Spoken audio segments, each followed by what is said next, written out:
good afternoon to a few of you. Welcome to today's community briefing. My name is Gregory Sneed, and this is the community briefing. We've got a great show for you today. Today is the 1st of August, the beginning of August. All right, July's gone. July's in the rearview mirror. We've got August, and so we need to be, 7 months into our 2024 plan, and we've got a few more to make our goals for the year. So we're glad you're here. Today we're going to be talking about potentially, well, it's already historic that we have a nominee for President of the United States that is one of our own, one of our sisters, and Robin's smiling from ear to ear because it's one of her sorority sisters as well. So Robin's going to be moderating on the back end of this, or as we get started. So her sister, her AKA, and I'm an alpha, so y'all right there. So pretty cool. So I'm president of and CEO of Lifesaver Financial Services. I help my clients keep more of the money they make by wealth building. I also teach financial literacy, and I am a personal financial coach.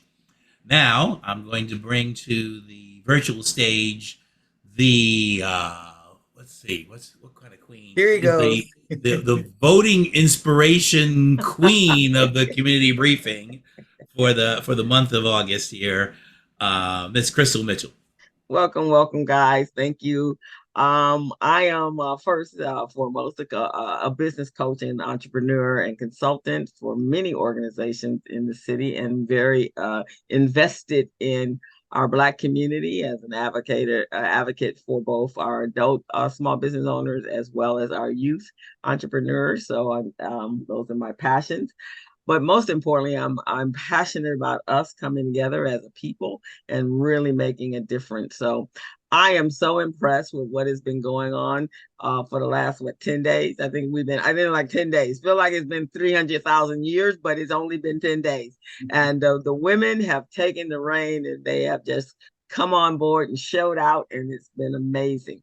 So this platform was inspired by me during the pandemic for the purpose of making sure that our businesses were able to understand where the money was, who was doling out the money, and how to make them accountable.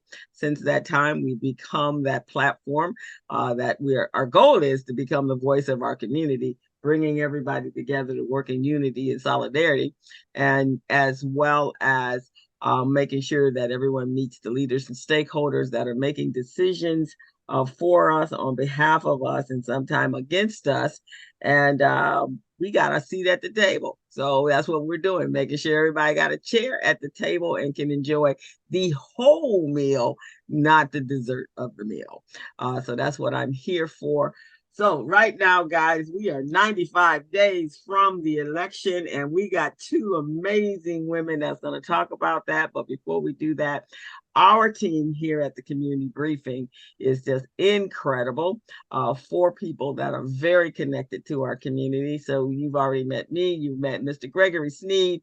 Mr. Steven Turner is our producer, and he is how everybody gets here. And so we thank him so much for that.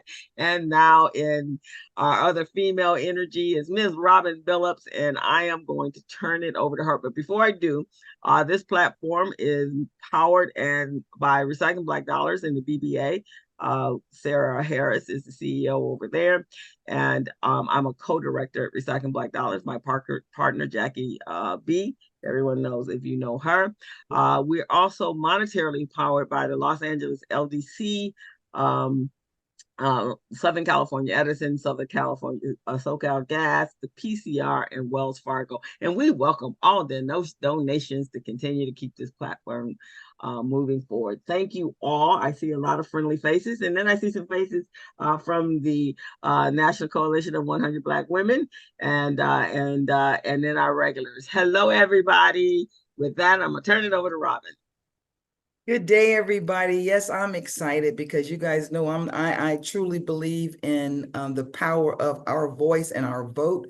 I'm Robin Billups. I am a consultant as well. You know, majority of us have retired out of corporate and the Lord keeps us busy because there's work to be done.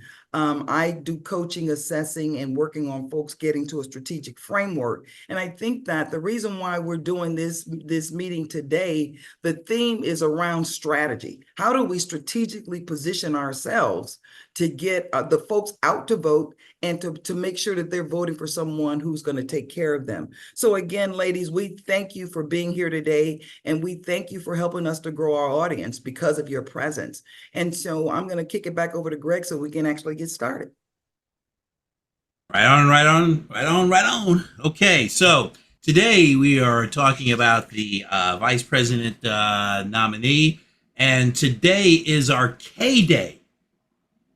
Our K Day, right? Triple K, right? I'm not going to say KKK, but our triple K, right? So we're talking about Kamala. We have our guest, Dr. Karmyn Downs. We've got Kellie Todd Griffin.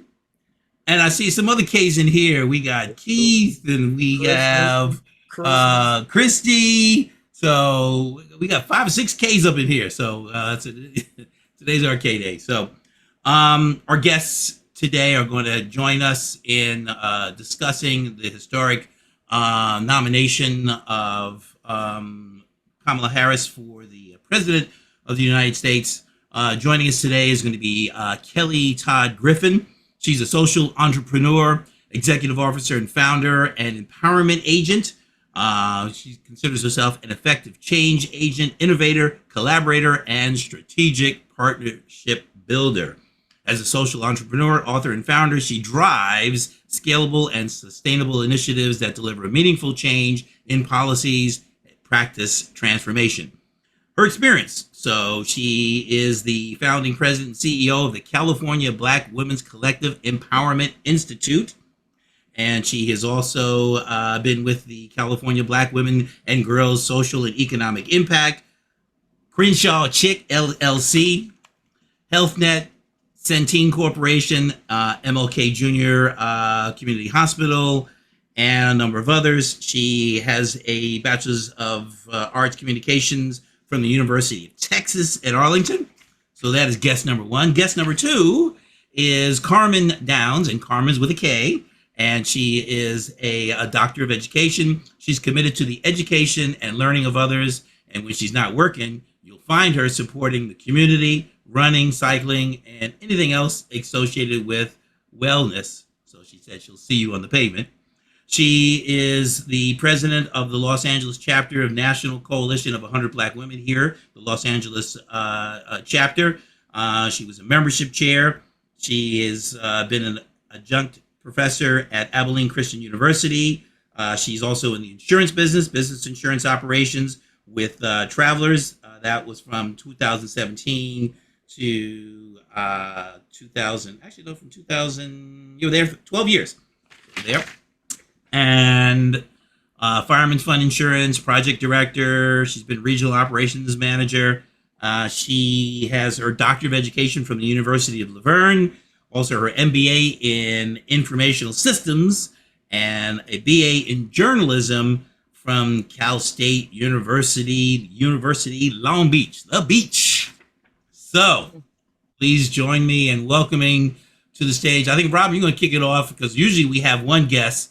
I don't know if they tossed a coin, or arm wrestled, or figured out who's going first, who's on first, what's on second.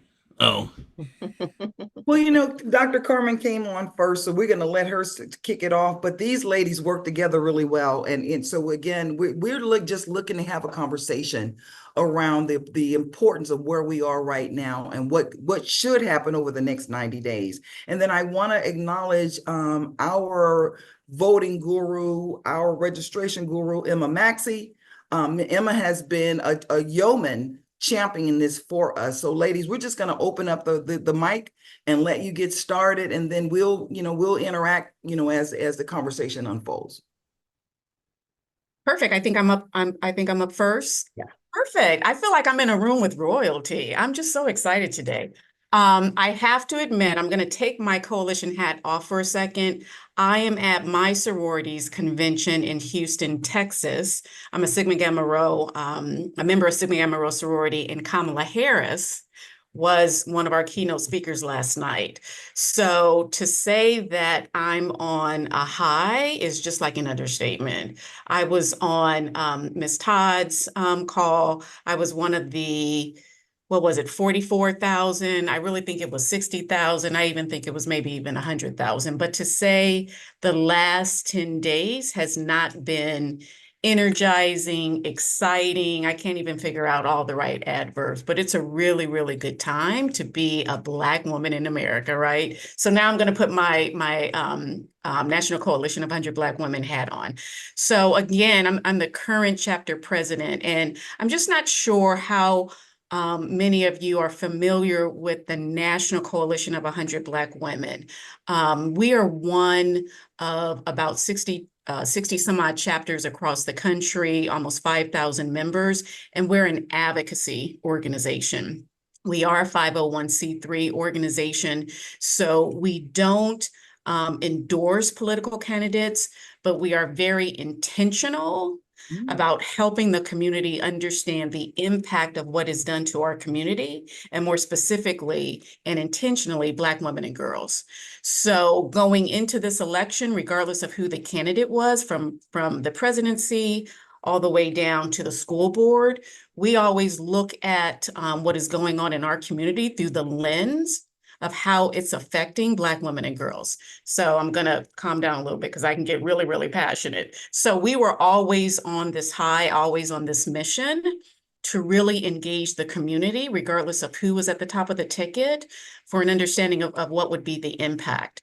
So one of the things that you must understand, the backdrop, our mission is how can we see Black women and girls live in a world where socioeconomic inequities don't exist. And we look at it in a couple of key areas: health, education, economic empowerment, and civic engagement. So we are always driving to ensure that we can engage the community in the public policy process, whether it is during voting time or whether it is just understanding some of the legislation that's been passed and how it impacts us.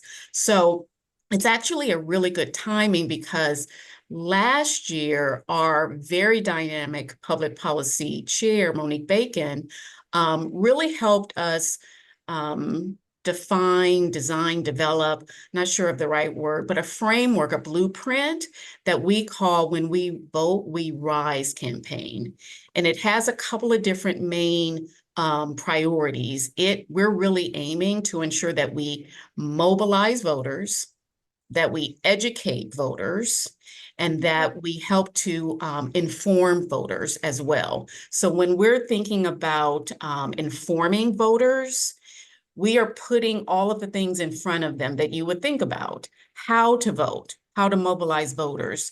And that is from ensuring that individuals are registered to vote in the community, to ensuring where their voting location is, to where their drop boxes are.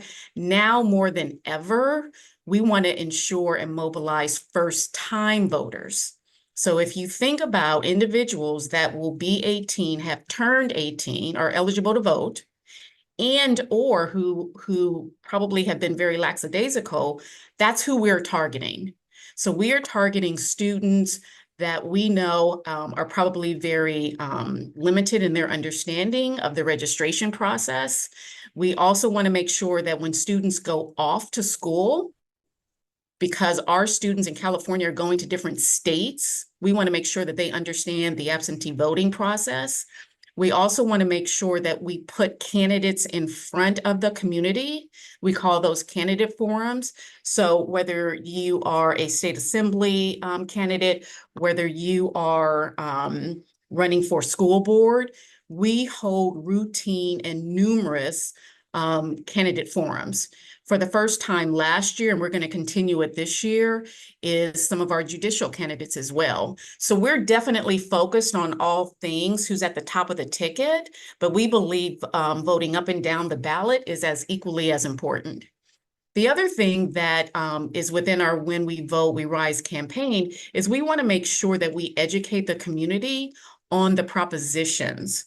So if you think about it, oftentimes it's always really the candidate, but propositions are just as equally as important to informing the voters with what they support and what and how they may impact regardless of how you're voting. So we also will have forums on the propositions so that we can have candidates or supporters and those in oppositions on both sides. And lastly, one of the things that we will really expand is our digital campaign. So ensuring that individuals know all of the key dates, ensuring that individuals know some of the deadlines in voting, ensuring that individuals know all the candidates is what is going to be the heart of our digital campaign as well. So I feel like I've been rambling because I've been trying to squeeze in a lot, but I just wanted to give you kind of a breadth of all things that we're focused on as we head into almost less than 90 days prior to the election. That was excellent. That's an excellent overview, and it also allows us to better understand how we can support you. So please put that information in the chat boxes for us, contact information, and then we're going to open up the mic for Kellie Todd Griffin to talk to us from the Black Women's Collective. Good morning. I have to see what time it is because I'm not a morning person, but here I am. Because I'm usually working like until 2 and 3 o'clock in the morning. But here I am. Thank you for inviting me. I always love to do things with our sister organizations like 100 Black Women. They have been just instrumental in ensuring Black women are at the table. We have had several things that I have participated with to get Black women appointed to commission seats is one of the events that I do every year because it's important. Just a little bit, I'm gonna use 2 hats. So my first hat is the president and CEO of the California Black Women's Collective Empowerment Institute. We are the only think tank in the nation exclusively focused on research around Black women and girls. We are housed at Cal State Dominguez. For all of you Toros in the house, there's always like 1 or 2. And we do research on the intersection of race, gender, and geographic area, which is California. And why is that important? That's important because many organizations that we work with, they don't have the data to be able to go and get grants, to get funding, because they can't tell the why. And if you're someone who's trying to get funding, they're always asking you, well, why should we give you the money and not this other organization money that's been around for 20 years? So our goal was really to bring about that change by creating a vehicle around research. And that started from a social justice lens. We started as volunteers. We started the collective, Black Women Collective, throughout California. We decided that we wanted to convene in 2018 to do a State of Black Women in California report. And then fast forward, we had an opportunity to get into it, really involved in the political process when we started Keep the Seat. And then after we did Keep the Seat, we decided to keep going and did another State of the Black Women in California report in 2022 and realized that not much had changed from 18 to 22. And if anything, it got worse. It just got worse. We have unfortunately saw Black women and girls, and therefore Black community, kind of take economically move backwards instead of move forwards. We didn't see any change in our maternal health outcomes. We were also seeing that we still had the highest unemployment rate. We have a 90% wealth gap compared to white men. We know that 67% of our households in California are headed by single moms. 80% of our households, women are the primary breadwinner. And we recognize if we lean into Black women, then we lean into Black families, then we lean into Black community. And if we can uplift them, then we can uplift us all. And so we asked for an allocation out of the state when there was a surplus to create this think tank so we can have ongoing research as well as ongoing discussions of the issues important to Black women. So that's what we do to get the research. So now that research part and that data part, and we have a leadership institute and a couple other things we do, really leads us into, we understand that the only way to change our trajectory is through policy and practice transformation. And policy means we have to have the right policy makers in place that really understand the issues that are important to us. And for them to understand the issues that are important to us, we have to uplift our voices and uplift those issues and make sure that the people that we are elect are truly representing us. So now we are in this watershed moment of a second Black woman after our, Shiro, Shirley Chisholm, really being a Democratic, a major party nominee for president. And we started here in California with our first, which is Charlotta Bass, who was a vice president nominee. So we in California, we know this is what we do. We are the first. We're the first of everything. And the country follows California. So now we're in this watershed moment, and now I'm going to put on my PAC hat. Because as a nonprofit, you're not supposed to be partisan. But we have a political action committee, so I can be partisan on my political action committee, which I also lead. This election is critical. This election is so critical, not because of because we have a presidential candidate. It's critical because we have people running throughout California that are going to change the direction of California as we know it today. If any of you have been really sitting around and wondering what the heck is happening, what's happening to, I went to CVS the other day. I brought 2 mascaras, 2 fingernail polishes, and it was $50. And I was looking around going, what? What did I buy? I felt like I was at Target. You go to Target and you're like, how did I spend all this money?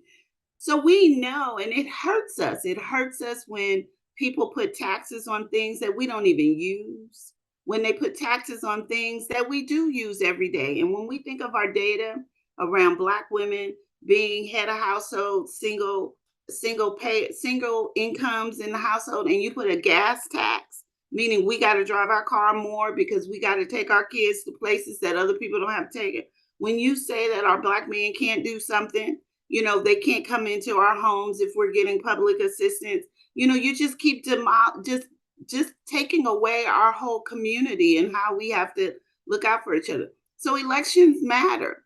People you put in office matter. People that when you put them in office, what you ask them matters. So you don't just put them in office and then you walk away. So we have an opportunity, one, to make history for the first woman, Black woman, Southeast Asian woman to become president of the United States. But she needs more than that. She's going to need the seats in California to be able to win back the House.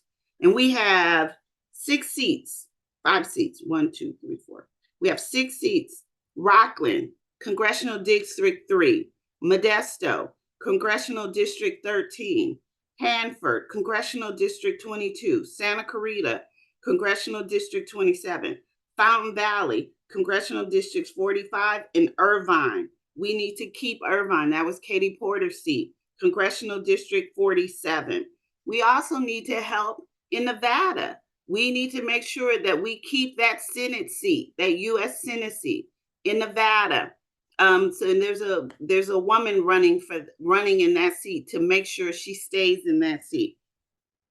We have Black women and Black men running up and down the state, everywhere you look, for our seats in the state legislature. We have several seats in the state legislatures. We have Sacramento Assembly seat. We have an Assembly seat in San Joaquin. Those are 2 new seats that we have never held before. We have a seat that we're trying to recapture in Oakland. We have a seat in Los Angeles that we're trying to maintain. We have another seat in San Diego that we're trying to maintain, and we have a new seat that we're trying to capture in San Diego. That's important to us because even though in Los Angeles, we may not say, oh, we don't matter in California, we're going to go dim. When you go down the next level, because you hear people talk about what's down ballot, go down ballot. That down ballot means everybody from the president to the dog catcher, as Ingrid Hutt tells me all the time. We want to make sure we have the right people in place regardless of what that seat is. And so we have women and men all across California who are running school districts, city council, water board, you name it, we got somebody on it. And that's magnificent. California, now, we have more women, more people, Black people in Congress than any other state, which is 4.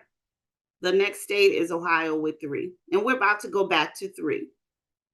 But some states, the way they do their districts, they have a whole bunch of House people in their state because they do their districts where it's only like 20,000 people. And we do our district differently. My sister, Dr. Downs, talked about propositions. We have 6 statewide propositions. One of those statewide propositions is Proposition 6. Proposition 6 is to remove slavery out of the Constitution. This is an effort. I know people are like, oh my God, California has slavery in the Constitution. Yes, we have slavery in the Constitution. We still have it in the Constitution, and it's often used in our prison systems. And the reason it's used in our prison systems is that companies can come in and get cheap labor. So then you go buy Levi's and it says made in America, but it's made in America by our brothers and sisters that are incarcerated, and they aren't paying them anything, or they're paying them minimum, like cents. So this proposition that was started by then Senator Kamala Harris has been picked up by Assembly Member Lori Wilson, and she was able to get it over the hump, and now it's Proposition 6. We need to be able to get the vote out on that. We have seen what California has done when it is a proposition that benefits Black Californians, when we were trying to remove the affirmative action ban out of the Constitution. It failed miserably. And so we have some of those issues that we have to get. They are local propositions that you will be voting on. In Los Angeles, you will have another proposition, Proposition H. And Proposition H, we did a couple of years ago, and it was supposed to help fund the homeless, building housing for the unhoused. And we had Triple H in the city that was supposed to build programs. There is another Proposition H coming back because that sunsets. Every proposition, for the most part, has a sunset, meaning it is only supposed to be there for a temporary. So you will have another opportunity for Proposition H. You must know about that, and we must get people out to decide whether or not they want to support that. And it's harder today because as we talk about the CVS situation, you don't want no extra nothing on nothing. But that's one of the propositions, and that's supported by labor, and it's supported by many of the people that you love and adore, including Karen Bass and Holly Mitchell. You're going to have a proposition in LA County that is around expanding the Board of Supervisors. We have 5 members of the Board of Supervisors currently. We have counties in California that has 70,000 people with 5 members of the Board of Supervisors. We have 10,000 people in LA with 5 people making the decision for all 10,000 people in the county of LA. And so that we have a whole bunch of city council members, but we only have 5 supervisors. So that is going to go on the ballot. Another thing that's going to go on the ballot is that's probably going to go on is a elected CEO. These are things that, most people don't think matter, but it does matter because it impacts your everyday life. So I'll just wrap up and we can ask questions. Like, understand that this is a watershed moment federally, but that means it's going to also bring out a lot of people to vote. And those people may understand the down ballot and may vote for people and issues that go against what we need to improve the lives of Black Californians. You guys have done a yeoman's job to help us see the bigger picture and how it microly comes down to your local marketplace. Our whole mission here is to inform. You have truly given us an overview of what's going on, but speak to us about what can we do over the next 90 days? We need to get people registered. We need to make sure the student, one of the things that's in the chat box is the idea that folks are going to be on their way to college, but we don't want to lose those votes. So can you address that a little bit, Dr. Karmyn? I can't find my hand button. I see you. Okay, did you see me looking at the, Yeah. I want to implore us to really have a collective effort around first-time voters. Mhm. We have an opportunity to really engage our youth and get them involved in this process. Mhm. And what I mean by that is not only looking at them as a specific, count to vote, but really starting them now in their future of becoming an engaged voter. Mhm. And that's where I would like to build a coalition. I'm going to use my outgoing public policy chair, Monique Bacon. She says it really well. Dr. Downs, we need like-minded people. So we just want to build a coalition and really focus on our youth to help educate them on all the things from the top of the ballot all the way down to anything on the ballot, including the propositions. So we are looking for individuals that we can partner with. And I think it has to be an approach where we're listening to our youth, for them to not understand how the school loan debt forgiveness has impacted them and or be educated enough on where they can pursue it or some of the other things, I think is something that should be on the top of our priority list. How all these things on the ballot affects them, I think that this is our moment to really engage youth. So whatever comes afterwards, they're already engaged, they're already educated, and then they can tell a friend. So we really in the coalition, we want to focus on our first-time voters and how can we start to get them engaged now in their voting life so that they can continue to do it for years to come. That's an excellent point in that there's no civics in the school district anymore. And so these community-based organizations have to perform that role. Kellie.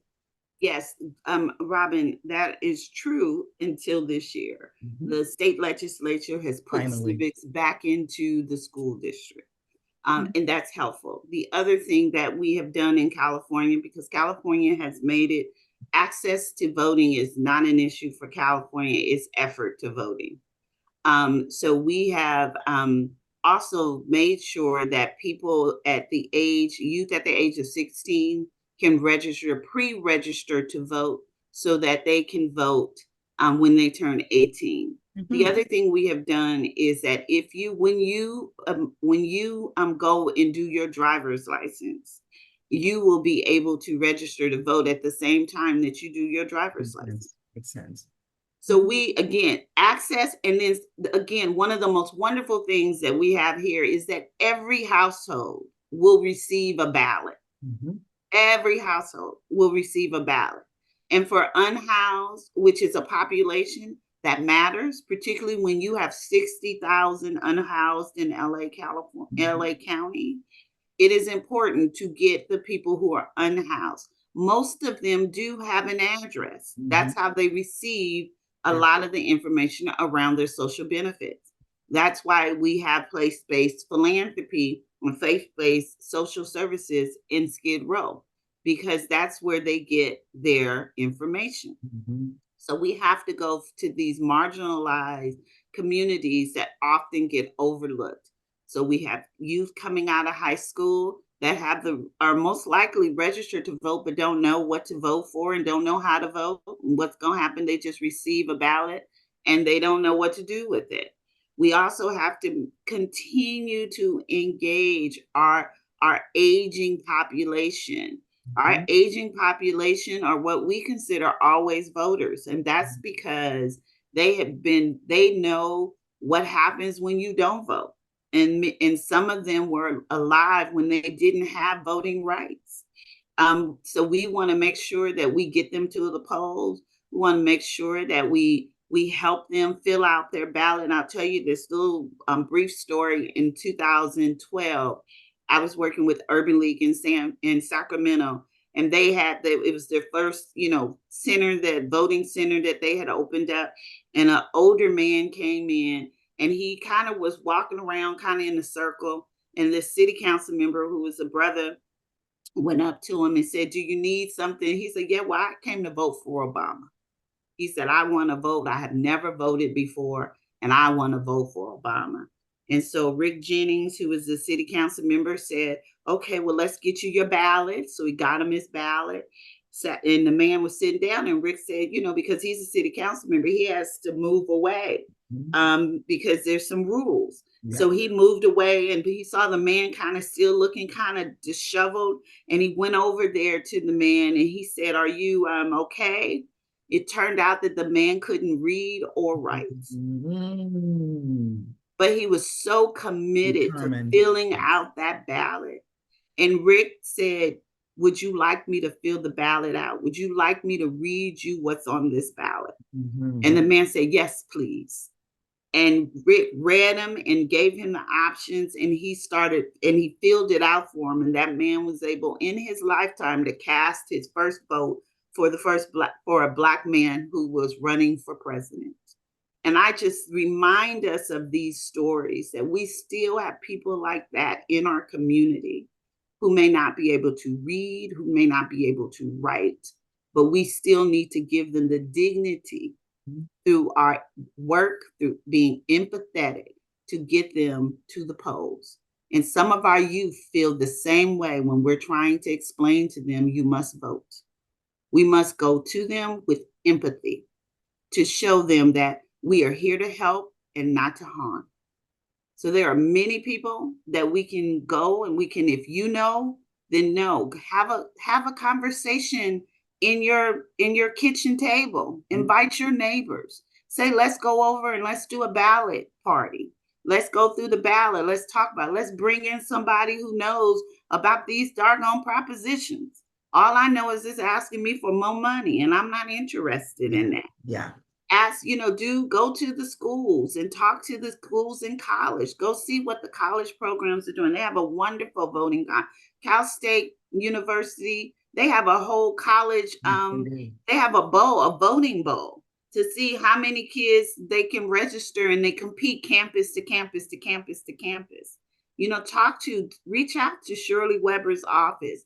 She has some wonderful deputies. LaKenya Jordan and Janelle Jackson, two sisters that they would love to come talk to any group about the value of voting and what you need to know. And it's not partisan. They're coming, just giving you information. They have a toolkit that you can do. From a presidential, we're taking people to Nevada. We're taking people to those 6 congressional districts that we talked about. So we're going to be knocking on doors. You can do phone banking. You can we have a postcard, and you can have a postcard party at your house, and you can write postcards, and we give you the addresses, and you send those postcards out to the people that are in those districts. We have an opportunity to make history, but we also have an opportunity to honor our history by making sure that we all stay engaged in the voting process. So, go ahead, Crystal. That is awesome. I was on Monday. I was at Supervisor Holly Mitchell's Racial Justice Learning Exchange, if any of you have participated in that. So we discussed the book, The Sum of Us, by Heather McGhee, which talks about voting. But one of the caveats of that, the RJLEs are at the end, they break you up into groups, and you have you address certain areas in that's problematic, right? So I was on the voting right one, and so the young people, there's a number of young people that were in the group, and so what are some of their challenges for voting? One, they don't really quite understand the ballot at all. It's very complicated, and some of the older people said the same thing. There's just a lot of information that's there. And so if they're confused about it, they'll skip by it. Most of them skip the judges, which is imperative in our community. But some of the things they were asking for, they felt was, if you're working and just starting out, it's kind of hard to take off from work, right? Because, you don't have that kind of clout.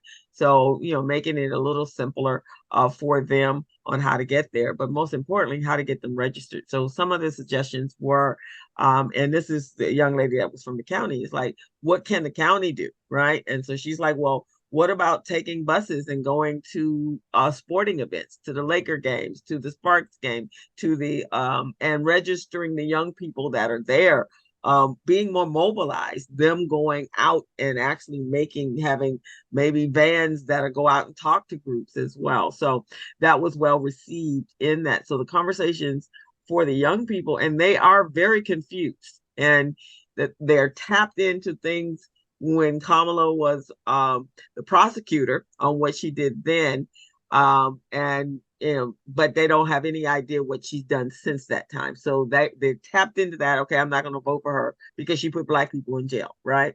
Which isn't true.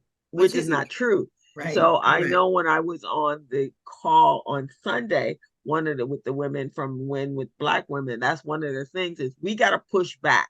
So utilizing our social media, when we see that stuff on there, we may comment, but we need to come back with facts. So we need to push the facts just like they're pushing the non-facts.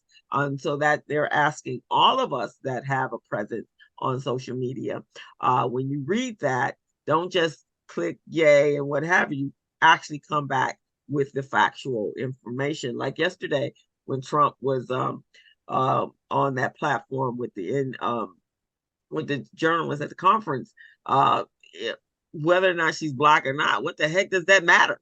I mean, you know what she is, but we have to come back. Or with the DEI, what is a DEI? Well, we need to be very vocal in this space. Dr. Downs and as well as Kelly, what are you guys saying about that as well? Go ahead, Kelly. No, go ahead. No, go ahead, love.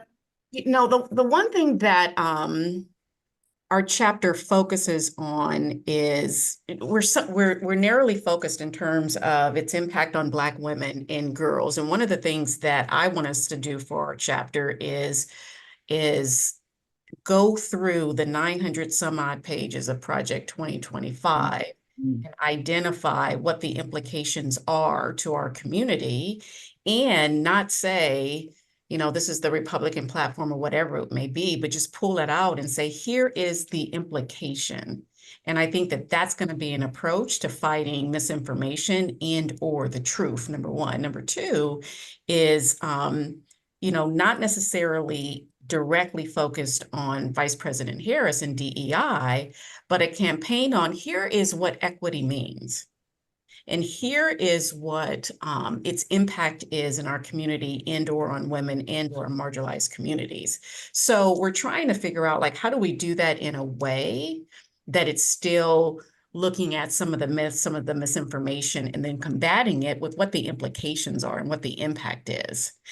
And full transparency, we haven't figured out how to do it, but that's going to be coupled in our digital campaign, and going across many of the things that some of the individuals, like in our last candidates forums, actually, in the primary, we really asked some of the school board candidates from District 1 some very interesting questions about their platform, and help them to try to understand help the individuals that were on the call, try to help them to understand what the impact was.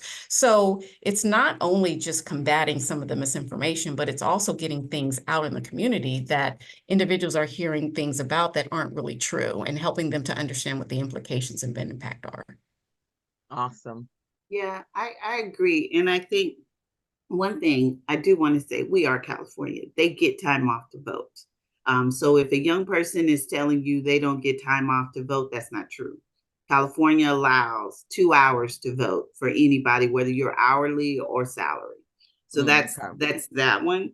The other thing is that California has to join the conversation around Kamala and her records, because it was her as a district attorney in California that they are trying to use against her. So what they're not telling you about is all the recidivism programs that she put into place.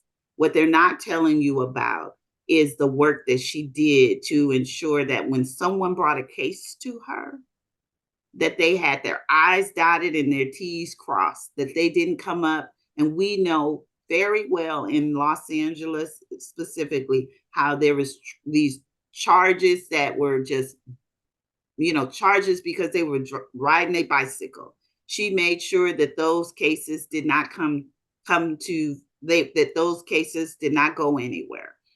That if there was a case that was tried in San Francisco when she was a prosecutor, it was a case that had merit. There was no frivolous cases. She got rid of all of the people who was pulling up frivolous cases against our Black men, particularly. She did programs specifically to help Black men in San Francisco, to make sure when they got out that they had a job, that they were being trained.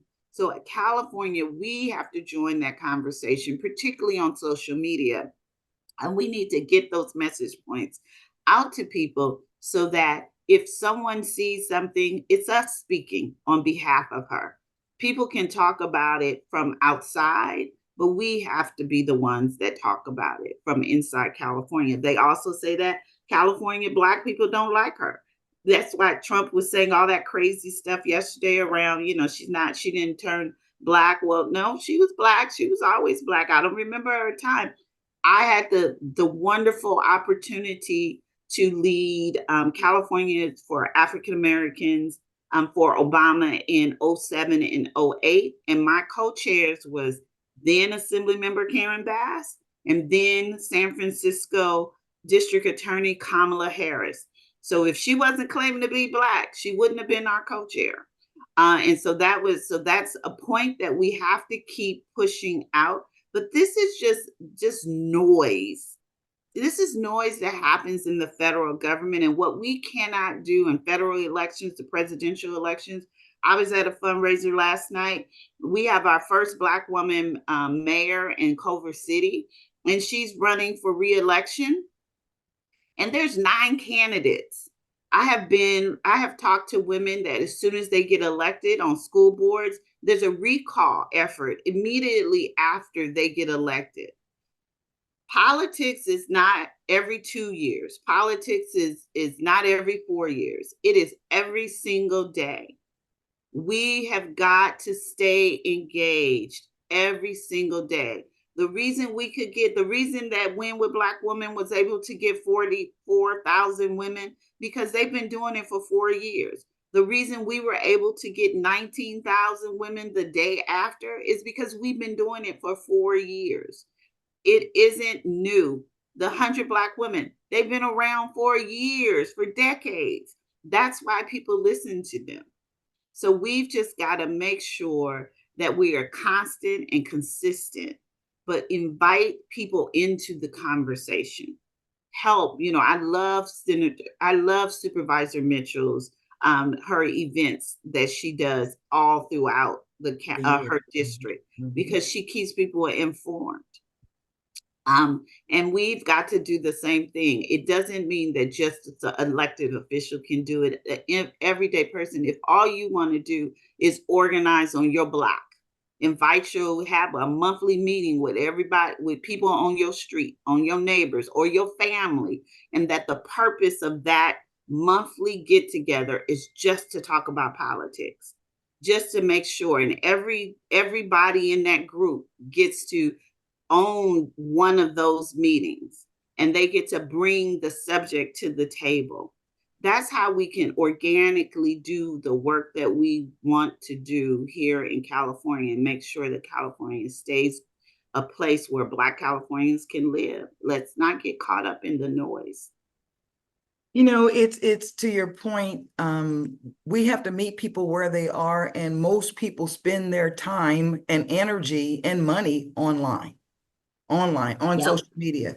And Shamika Harris has been active in the chat box, and several other people, Ted Booker, Joseph, Joseph and I are like, we're cheerleaders. But again, all of us can do something. Every last one of us can do something. You ladies have laid out some things that we need to consider. We are officially making you guys a member of our alliance. Know that this platform is available to you. Always send information that we can share in the chat box. We really appreciate the fact that because you're on today, you brought in some new people who may not have known about the community briefing. We've been doing this for going on, 3-4 years now, Crystal? And so 4 years. And so the whole mission is imparting information that our community can use right now, not down the road.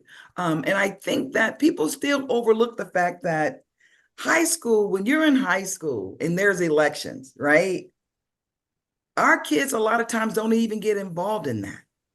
But that's where it starts.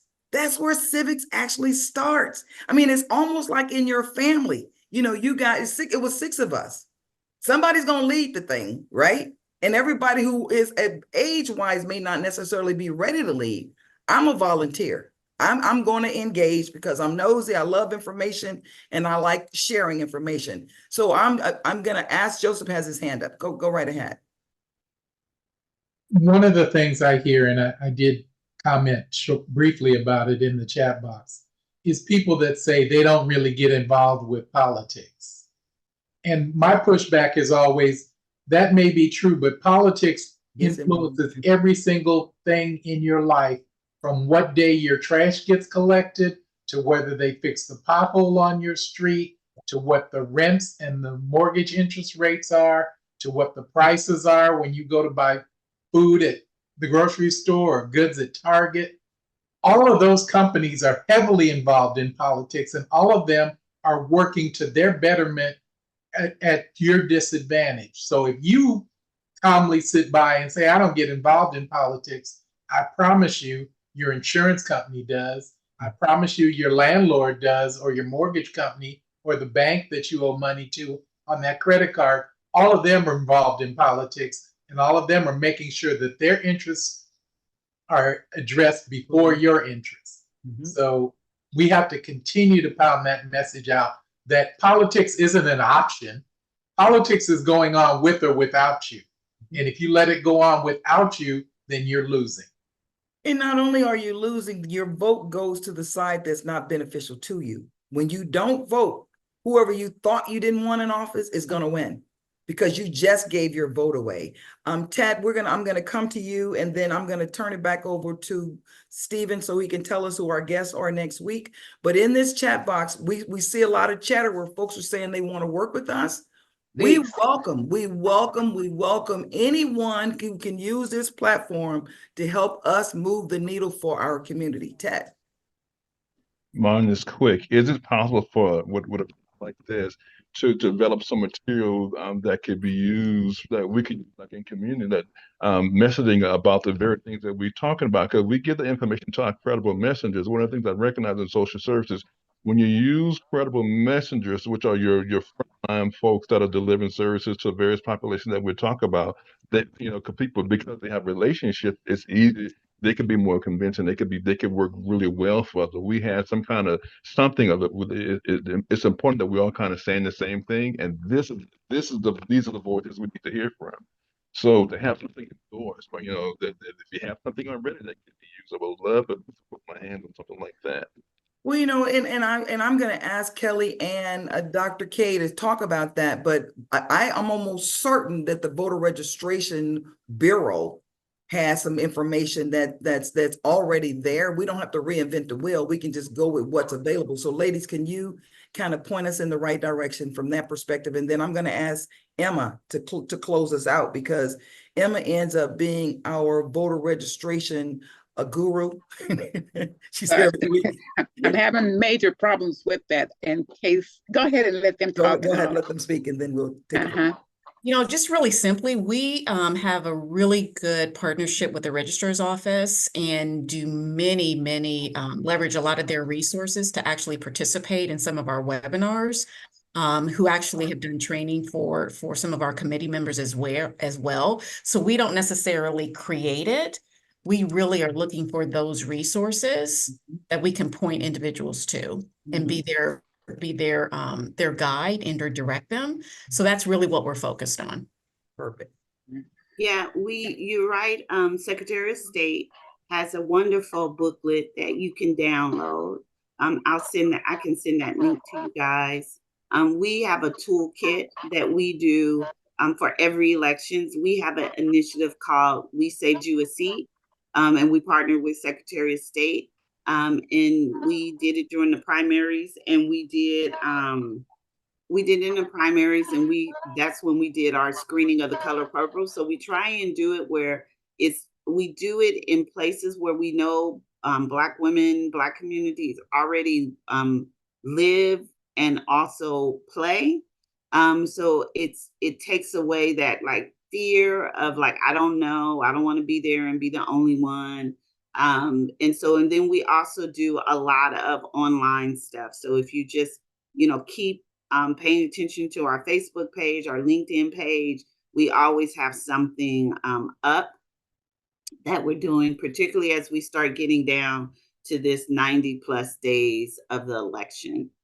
It's really important that we do this together. And to Ted's point, politics are local. Renee, I'm going to come to you, but I want to say this, and Shamika, I really appreciate what you're saying where the young people are, but a secret, young white kids are on LinkedIn. They've been on LinkedIn since they were 15, 16 years old because they know it's not negative. It's where you make the connections, it's where the scholarship money is where the mentors is. So I'm pushing my young Black kids to get active on LinkedIn. But to your point, everybody's on social media and it's not really brain food because you don't have to read. You're just looking at pictures and that kind of stuff like that. And so we need to work with our community to help them understand that you can't just use TikTok and WikWok and all of these other things that they're coming up with that it's just information. And a lot of times it's disinformation or not enough information or clean information or direct information. But we work to meet people where they are. Renee, we're coming down to the top of the hour. Renee, quickly. And then I'm going to ask Steve to tell us who we got coming up. One of the things that you just said was that people don't read. What I was thinking about is we could disseminate this broadcast that we had today, let our people know that this is one that they need to read, not just that it's here. And also our speakers could do the same thing with today's broadcast. Well, and to your point, Renee, everybody that's on this call today, share the link. Right. Share the link, because every week when we do these shows, thanks to Crystal and Sarah and Steve and Greg, these shows are online every week, every show we've ever done. And so what Crystal tries to do is, especially on a show like this, she tries to make sure that one gets up there quick and in a hurry, because it is actionable activity that's going on here. So thank you for that. Emma, you want to close this quick out? Yes, I want to tell you, we're trying to get voter registrations, and we were directed to the post office and DMV. They do not have them. I have been to 5 post offices, and they said that they haven't had them in 3 years. So that is the problem that if anyone else know how to get the voting registration, I took 3 kids with me just to show them how to vote in different areas, and nobody had the registration. And the post office said that they requested them, or they will. So far, we haven't received them. So if anybody know how to get those to take out, and want to call me, please give me a call and want to go out with me. I'm going in different areas to get these young people to vote and register. And if you have kids in college, have them to make sure that they do an absentee vote. if they have to. It's very important that they get it. I know they haven't been mailed until they have the vice president identified. They will go out, and it's going to be a rush. And we need to make sure everybody that can possibly vote. And if you're interested in going with me out on the weekends through the week, please call me. You have my phone number, email, and go out with me and help me. I think Rosalind, thank you. She's going to volunteer and help, and other people that said that they would. But this is the only way that we're going to reach as many people as we can. And we won't limit it to young people. We'll do the ones like they're elderly people that just haven't had the opportunity to do this. And I also think that there should be a focus on young men, Black men especially. Oh, for sure. Because they're the ones, the young ladies are being connected, but and their mothers are involved in platforms like this, but our young men are the ones with the major questions, and their concern is, I'm just not going to vote at all. If I just skip it until there's somebody that, and I've heard it, I've actually had friends of mine saying, can you talk to my son? Because he is like, he's got all of this stuff he's listening to, and his thing is, what has Biden done for Black people? What has Obama done for Black people? What has Kamala done for Black people? So why am I voting for any of these people that don't care about us? So for those of you, for the males on the call, and I just posted something in the chat, we really need to really garnish them, because it's really important, because what happens in our communities really affects them. They're going to be the ones that's going to be pulled over. They're going to be the ones that are going to be shot in the street. They're the ones that are endangered. And so they really need to understand voting and our voice, it counts. And we got to be loud about that. Greg, I'll put it back over to you. And real quick, because I want to respond to that. I've been on 2 calls, and there will be several more, organizing with groups called Win with Black Men and Roland Martin and others that are putting forth that effort, not only to fundraise, but to strategize how we reach out to our younger brothers. So Crystal, that effort is underway all across the country. Last call, I think we had about 30,000 men. So rest assured, we're working on it. Mm-hmm. Awesome. Can I just say, Joseph, I think one of the things to do is that you guys, we've been part of Win with Black Women from the first 19 women that showed up on the very first call, is to do that same effort in California, because just like Win with Black Women, oftentimes they're so super focused on the South. Yeah. And people assume California is good. And it's not. We have the most men incarcerated than any other state. And coming out of jail and getting their voting rights back, they don't know that they can vote. So I'd love to connect with you offline, Joseph. There's a group of men here in California that's actually trying to replicate what we do in the Black Women's Collective. So I'll put my information in the chat again, and let's make sure that we do that. I also connected with you on LinkedIn while we've been on this call. Okay, cool. So we can make that happen. Okay. And Greg, it's on you. No, Sarah has something. I'm sorry. And then check the chat, because there is a men's. They got a call to action to all the men of the Divine Nines, as well as churches and Masons and 100 Black men and social clubs and organizations. So that is happening on Saturday at 9 a.m. It's a Zoom as well. So the information is there. Pass that to everybody you know. And then Sarah, and I guess Greg. I know we're over time. I'm going to take 30 seconds or less. Emma had mentioned about voter registration. I just wanted to, I put it in the chat.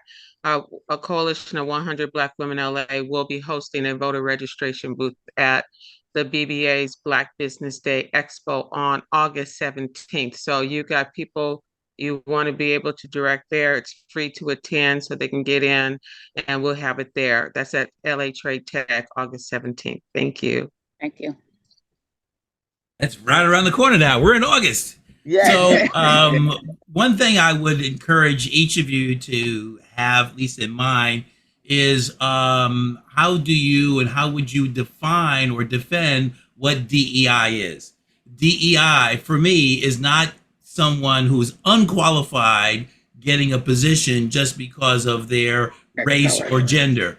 It is the ability for someone who has 150% of the qualifications for the job having an opportunity to get a job that somebody who only has 75% of the qualifications would get that job over someone who has twice the qualifications. So that's what DEI is, at least as how I would define it. It's not providing unqualified people. It's giving the access and being inclusive of everyone. So have that in mind, because DEI, oh, he's a DEI hire. Well, what does that mean? What is DEI? Even Knucklehead yesterday was, what's the definition of DEI? Right. Have that in your mind so you counter that. Next week, our guest is Delmy Martinez, and she is with the City First Broadway Bank. It's a Black-owned bank. I did not get what the topic is, but she's going to be talking next week about money and access, perhaps lending. So we'll find out. But that is our guest. Stephen had to break out early, so I just got a quick text with that information. Thank you for joining. City First Bank is formerly a Broadway Federal Bank. I've been banking there for the last 25 years. And so they are coming in to talk about, and it's a community-based bank, but they were formerly Broadway Federal Bank. Okay, great. Sorry. Yeah, but I didn't know if she had a specific topic that she was speaking on. I think they're coming in to introduce themselves. I think they're bringing Ray, their outreach person, just so everyone knows that they're there for lending purposes as well, both for residential and commercial lending. And just as our Broadway Federal was one of the only banks that would actually fund churches, they're still in that capacity. Awesome. A quick question before we go. I noticed we have one Republican on the call. Keith, I want to ask you, is it something that you are here for that you can contribute to help us to understand your platform? And why are you here? As a candidate, I do like 99% listening, 1% talking, but I'm here, definitely would answer any question if asked.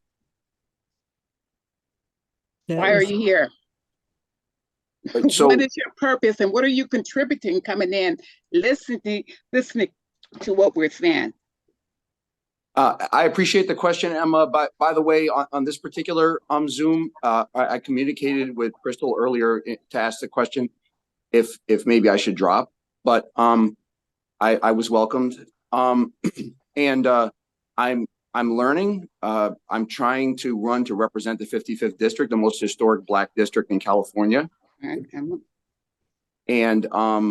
you know, I constantly learn. I'm amazed at the quality of the speakers on this Zoom. Okay, so go ahead. Do you support Project 2025? I don't. You know, in any U.S. federal election, there's always these organizations that are creating these policy proposals and these long documents.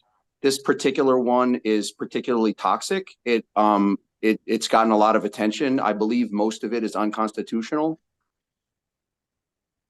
Kelly, did you have something you wanted to say before we close out?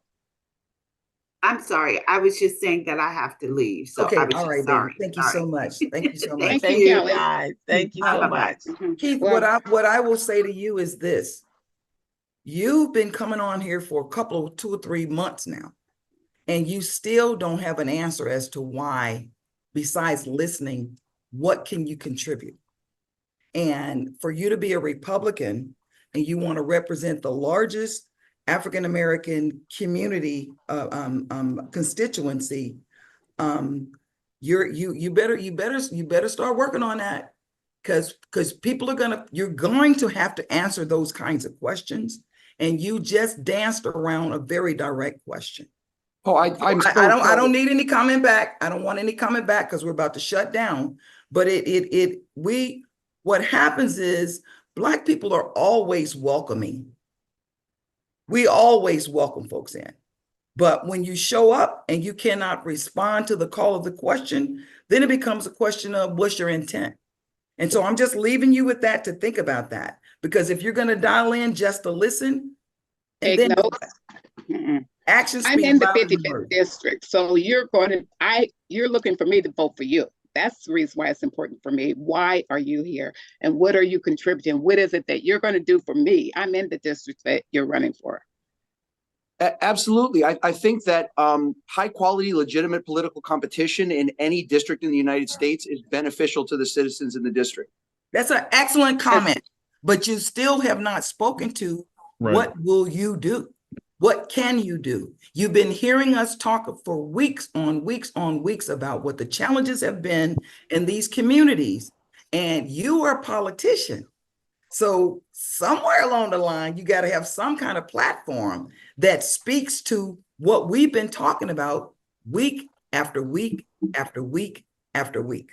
I'm a good public speaker, and I can speak at length. I just, in this call, I try not to take a lot of time. I've done a lot of door-to-door work in our district. The two issues that everybody's concerned about is homelessness and public safety. I've done a lot of research on those. I spent 3.5 hours on Friday at the LASA Commission meeting in downtown LA. I spent 5.5 hours on Tuesday at the LA County Board of Supervisors meeting. And I'm making myself an expert on these issues. Okay. All right, guys. That's for you to win the seat. Emma. That is what you're doing. Emma, it's okay. Guys, this has been a great day. It really has been. And Yes, as usual, we've had some exceptional presenters today. They've left us with some solid nuggets and some things we need to do. But more importantly, they've created another alliance partnership between the 100 Black Women and the Black Women Collective and some of these other community-based organizations. So again, Sarah and Crystal, thank you for the support of Community Briefing, and everybody hit those 3 dots to save the chat box because there's some good information in there. And Shamika, I'm going to hear from you. Take care, everybody. Thank you all. It's been great. We just have to keep the pressure on. There are call to action, so we need to be all involved, not just us, because we are all the choir, but we need to make sure our communities and people that we love, our peers, that generally stand back to the side, get them engaged as well. Thank you both, Kelly. Thank you, Karmyn, for being here. Tell your mom I said hello. And you guys are welcome. This is a platform. This is an open platform. Our goal is to be the voice, to be able to push this out into the communities, to the people that are not tuned in and connected to us every day, to our choir. We want the outside choir people. We want the people hanging in the streets. And so thank you so much. So you guys get involved. The National Coalition of Black Women are amazing, as well as the Black Women Collective as well, and all of our organizations that are out there doing things. So with that, we're going to thank you guys for joining us, and we will all see you next week. And we please tell a friend, tell a cousin, tell a person in the streets, tell the neighbor. Come tune in to the community briefing every Thursday at 11 a.m. Tomorrow on the Business Zone, we will be talking about Project 25 and how it affects minority-owned businesses. So see you guys. Have a great one.